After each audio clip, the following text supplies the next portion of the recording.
పరిస్థితుల్లో మరి యొక్క రచ్చబండ అనే కార్యక్రమం ద్వారా మరి యొక్క పథకాలన్నీ కూడా మరి ప్రజలందరికీ కూడా అందుబాటులో తీసుకురావాలి. అదేవిధంగా పాల వడ్డీలు కానీ అన్ని కూడా మరి ఏ విధమైనటువంటి పెండింగ్స్ లేకుండా మరి యొక్క పథకాలన్నింటినీ కూడా మరి అందించాలన్న ఉద్దేశంతో మరి యొక్క రచ్చబండ ద్వారా ఈ యొక్క సంక్షేమ పథకాలన్నింటినీ కూడా అందించాలన్న ఉద్దేశంతో ఈ యొక్క రచ్చబండ కార్యక్రమాన్ని పెట్టడం జరిగింది.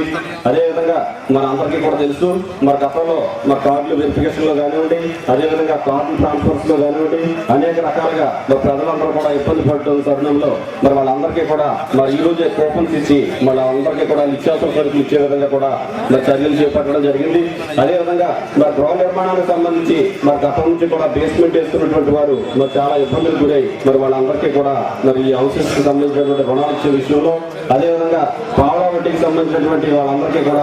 వాళ్ళందరికీ కూడా చెక్లు ఇచ్చే కార్యక్రమాలు మరి యొక్క కార్యక్రమంలో మరి చేకూర్చడం జరిగింది. అదేవిధంగా మన అందరికీ కూడా తెలుసు మరి గతంలో వైఎస్ రాజశేఖర రెడ్డి గారు ఆ విధంగా మరి యొక్క కార్యక్రమాలన్నీ కూడా